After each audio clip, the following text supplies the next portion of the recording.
morning, everyone, and welcome once again to the Windward Buddhist Temple's virtual Dharma service. This morning, we will have a very special service. It's called a Juneteenth service. We'll begin the service by singing the Vandana Ti-Sarana.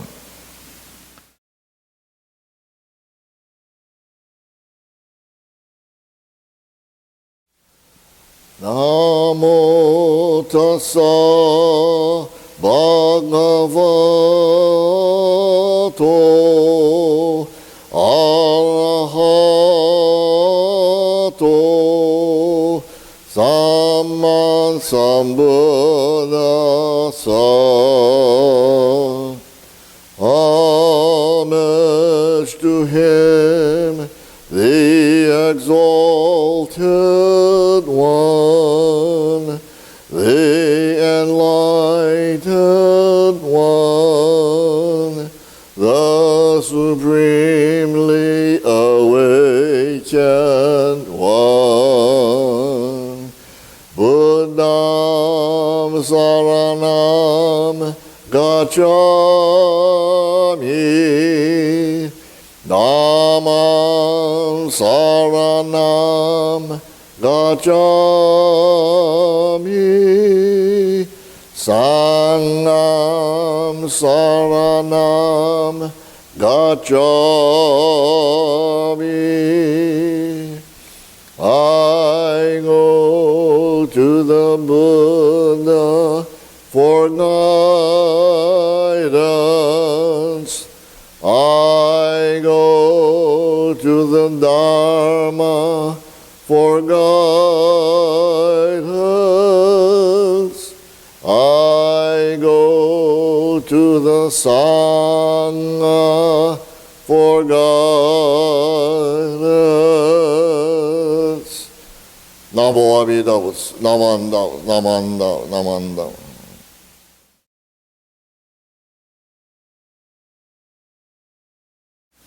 The sutra for today is Sanbutsuge, and this is found on page 46 of the Red Service book. Namanda, Namanda, Namanda, Namanda.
Kailua no shojin mi forget not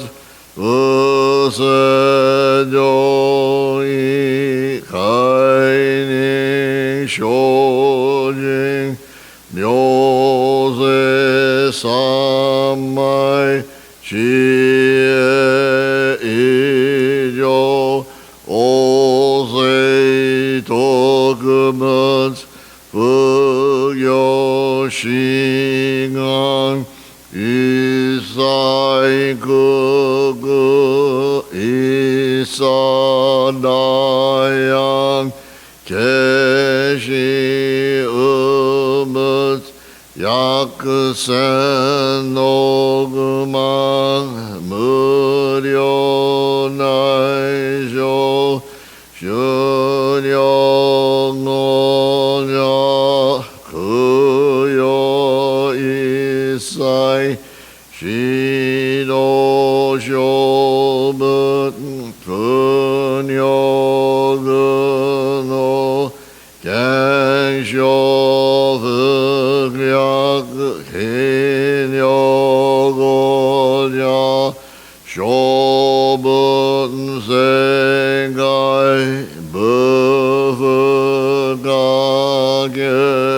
mushu sendo komyo shisho hen shisho kok nyose shojin ijin nandyo ryoga sabun okdo naish goshu kimyo dojo chosetsu kokunyo nayong imutoso gato aimi dodan isai jipporai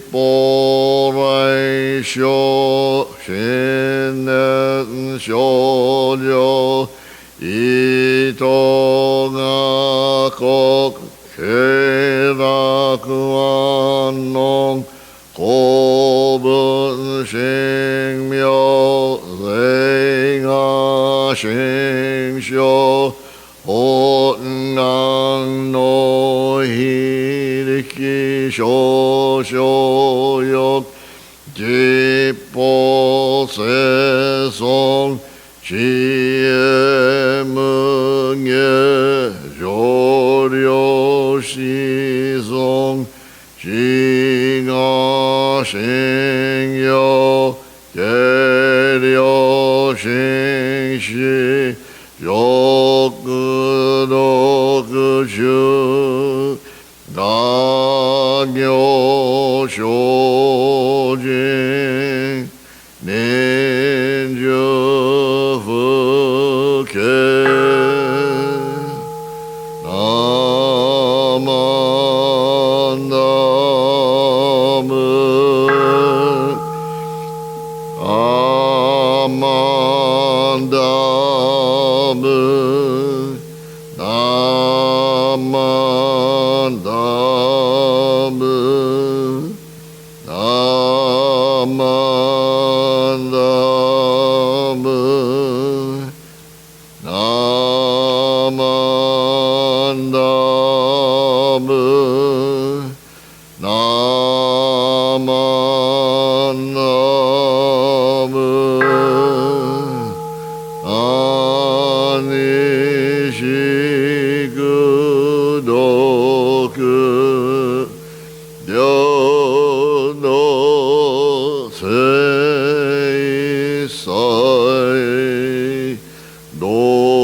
Namanda Butsu Namanda Namanda Namanda Namanda Namanda.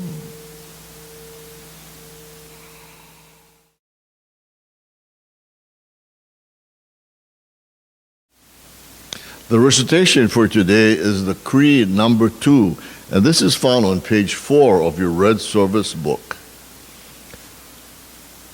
Casting off the self-power mind of the varied practices and disciplines, we entrust ourselves single-mindedly to Amida Tathagata to save us in regard to the one great matter of birth. With one thought moment of entrusting, we know that we are saved and that our birth is settled. After this, we say the name in joy and gratitude, repaying the Buddha's graciousness. We acknowledge gratefully that we are able to hear and understand this teaching because of the benevolence of our Master having appeared in this world and of the successes in the transmission, the good teachers whose words were not shallow. Beyond this, we will observe the established rules of conduct throughout our lives. Namo Amida Butsu. Namo Amida Butsu. Namanda Butsu.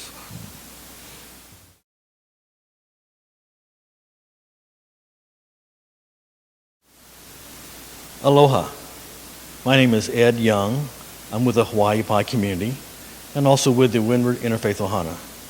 It is my pleasure to be here today to give the Dharma message about Juneteenth, Emancipation, and Hawaii. To introduce myself, I've been in Hawaii for over 30 years, originally from California. My connection to Juneteenth is that my grandfather, my father's father, was born a slave in 1855. 3 of his brothers and 5 of his sisters were also born to slavery. What that means for me is that the story of emancipation, the story of slavery, Juneteenth, and bringing that message to Hawaii is very profound and very important. We are here today, the day after the actual new federal holiday to commemorate Juneteenth. This happened so fast, as well as a state holiday, that I wanted to just give some context and actually read and go through the Emancipation Proclamation, as well as the Congress's bill that proclaimed Juneteenth the federal holiday, and the state of Hawaii's bill enacting a state holiday. So when did slavery begin? That's a long story, and I don't have time today to go into it, but slavery began in the 1600s. We can say that 1619 is when slaves were acknowledged to have arrived in North America, was brought forth by the White Lion with 20 African slaves from the British colony of Jamestown, Virginia. The crew seized the Africans from the Portuguese slave ship, the São João Batista. So through this enterprise, which really was an enterprise, this was business, the 17th century European settlers in North America turned to enslave Africans as a cheaper, more plentiful labor source than indentured servants, who were mostly poor Europeans. So although Europeans immigrated to North America and to the U.S., some of them became indentured servants. It was people from the African continent who were forcefully put on ships and brought to become slaves in the Americas. It is impossible to give accurate figures. Some historians have estimated that 6 to 7 million slaves were imported to the New World during the 18th century alone, depriving the African continent of some of its hardiest and healthiest, ablest men and women. This next picture it's just an artist's description of a slave auction where a woman and her young girl are being auctioned off as property. That was the reality of what slavery was. It was reality for my family. It was reality for millions of people. That we were less than human beings. We were just property to be traded, property to work the plantations. That was life.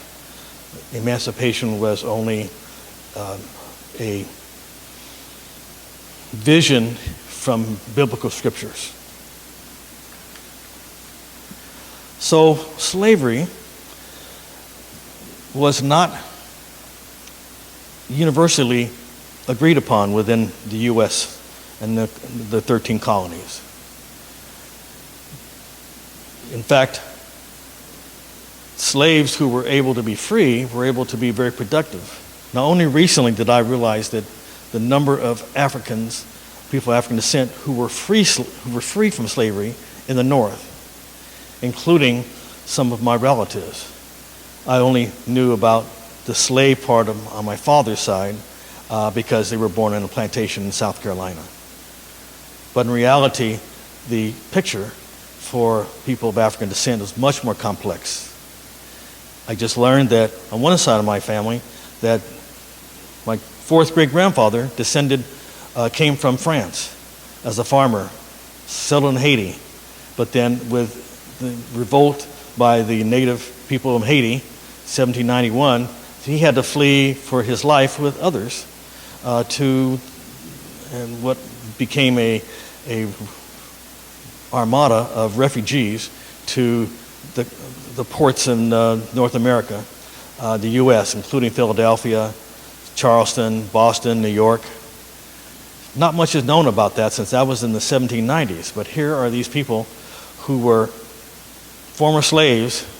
They were French-speaking, and they contributed and diversified the culture of the cities where they were there. So we come to the Civil War. The country was divided. The Emancipation Proclamation, which was an executive order by President Abraham Lincoln to end slavery, was really part of war. It was part of a war strategy. So I want to show you and really go through the Emancipation Proclamation just briefly. I think the words speak for themselves. Whereas on the 22nd day of September, in the year of our Lord, 1862, a proclamation was issued by President of the United States, Abraham Lincoln, that on the first day of January in the year of our Lord, 1863, all persons held as slaves within any state or designated part of a state, the people whereof shall then be in rebellion against the United States, shall then be thenceforth and forever free. This executive government of the United States, including the military and naval authority thereof, will recognize and maintain the freedom of such persons and will not do act or acts to repress such persons or any of them in any attempt and any efforts they make for their freedom. So this was a culmination of many attempts to obtain freedom by enslaved people in the South. So continuing, I hereby enjoin upon the people so declared to be free to abstain from all violence unless in necessary self-defense, and recommended to them that in all cases when allowed they labor faithfully for reasonable wages. I further declare and make known that such persons of suitable condition will be received into the armed forces of the United States to garrison forts, positions, stations, and other places. So basically this was a decision to free slave people, but also to allow free slaves to become part of the U.S. military. That was an important turning point for the North, with African freed slaves, those escaping and those who were freed and were able to escape. They became part of the military. they became part of the U.S. colored troops. I have a great uncle and a great-great-grandfather who fought in the U.S. Civil War in the U.S. colored troops. Another part is that Hawaii was also connected to the Civil War because there were men from the state of Hawaii, at that time there was the Kingdom of Hawaii, who were caught up in the Civil War. And so we have Native Hawaiians and those sons of missionaries and merchants who were caught up and fought. So Hawaii was not immune to what happened in the Civil War. This emancipation was only emancipation. It took 2.5 years for the slaves in Texas to learn that they were being freed. And of course, it took a little while longer before, months after that, before we had the 13th Amendment. So what's so phenomenal for me is that on Wednesday, the Congress passed an act honoring Juneteenth. It's very specific, but very brief. I just wanted to just read this brief law that went into effect within a day. Section 1. This act may be cited as the Juneteenth National Independence Day Act. So the code, U.S. Code, is amended, inserting Memorial Day, that now we have Juneteenth National Independence Day. That just happened. Before we could talk about Juneteenth, very few people knew about it. Now it's part of the American experience as a national holiday. And hopefully from a year from now, when we get to June 19th, there will be more opportunities to really learn more about how Juneteenth unfolded. You'll see a picture of President Joe Biden signing the proclamation. It actually was a proclamation, it was an executive order, and it became a law.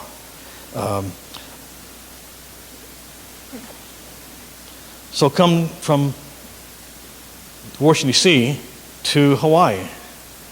Within minutes of learning that Congress had passed the act to establish a national federal holiday for Juneteenth, the governor of Hawaii also signed a state bill, 939, to establish Juneteenth as a state holiday.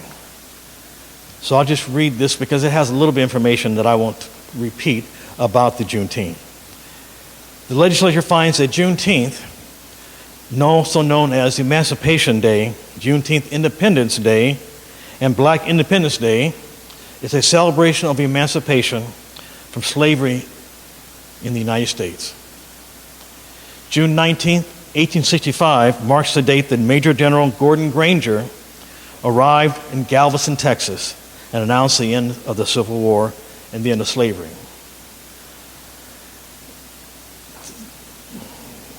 The legislature further finds that although Emancipation Proclamation came 2.5 years earlier on January 1st, 1863, many slave owners continued to hold their slaves captive after the announcement. So Juneteenth became a symbolic date representing African American freedom. Texas celebrated Juneteenth beginning in 1866, and on January 1st, 1980, Juneteenth officially became a Texas state holiday.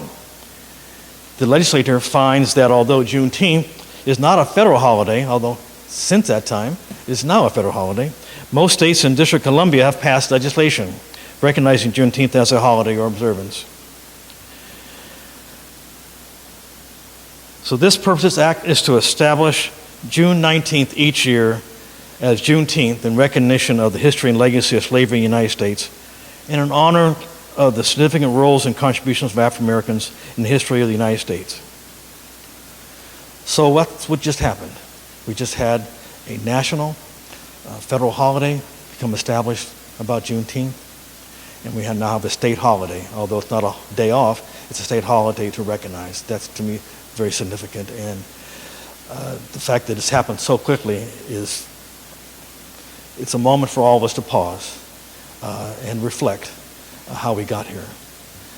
But there were African Americans, actually there were Africans and enslaved people who arrived in Hawaii back in the early 1800s, including Anthony Allen. And there's a school named after Anthony Allen. He was a sailor and came off the ship to Hawaii, and he was a very important African-American person in the state of Hawaii. Betsy Stockton, she also came and was able to, because she was free, be able to establish a school and make major contributions. The state of Hawaii, thank goodness, has now recognized this, and I think that it's important for all of us to reflect, okay, we have a holiday now, but is this it? Or what do we do? So what I wanted to do was to give a quote. It was a quotation from Abdu'l-Baha, the son of the founder of the Baha'i Faith, who came to the U.S. in 1912 after being imprisoned in Haifa, Israel, because of the way the Baha'i Faith and the Baha'is were imprisoned and persecuted in Iran and elsewhere. So he spoke to an audience in Washington, D.C., an integrated audience, and he said, and this is really for us to really take in, therefore strive earnestly and put forth your greatest endeavor toward the accomplishment of this fellowship and the cementing of this bond of brotherhood between you. And he's really speaking about black and white who were there. Such an attainment is not possible without will and effort on the part of each. From one, expressions of gratitude and appreciation. From the other, kindness and recognition of equality. Each one should endeavor to develop and assist the other towards mutual advancement. This is possible only by conjoining of effort and inclination. Love and unity will be fostered between you, thereby bringing about the oneness of mankind. For the accomplishment of unity between the colored and the whites will be an assurance of the world's peace. Then racial prejudice, national prejudice, limited patriotism, and religious bias will pass away and remain no longer. So this was a challenge that Abdu'l-Baha gave to this audience of blacks and whites in Washington, D.C., 1912. He went on to go and address the NAACP convention in Chicago. The Baha'is were early supporters of race unity, race amity, intermarriage, even when it wasn't legal. So we have lots of examples of people who, even before the Civil War, after the Civil War, and in this century, the 21st century, the people who really made this holiday possible, people who have been working very hard. And I think that really our message is, what can we each do to make this happen? To really love each other, to forgive each other, to express gratitude and appreciation, and show our kindness, and to recognize that each of us are one people. So thank you for this opportunity to give this message. I thank Reverend Sumikawa and to the Windward Buddhist Mission. And I'm sorry I wasn't here in person, but I hope that you will enjoy this. Mahalo.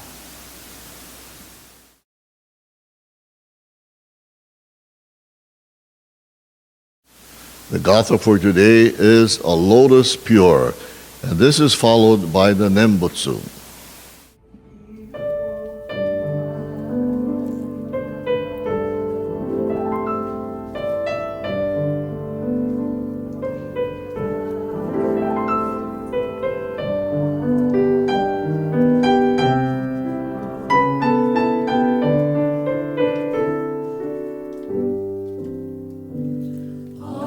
Lotus so pure,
Namo Amida. Namo Amida. Namo Amida Butsu. Namo Amida Butsu. Namo Amida. Namo Amida Butsu.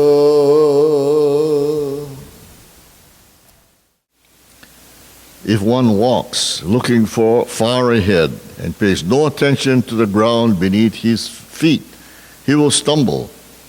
If one gazes critically upon others and forgets to look into himself, he will bring tragedy upon himself. Thank you very much for attending this virtual Dharma service, and we hope to see you again next week. Next week will be our monthly remembrance service. So if you have any of your family members or friends or pets that have passed away during the month of June, will you please email us a picture and a name? Thank you. In the meantime, please take care of yourselves. Goodbye.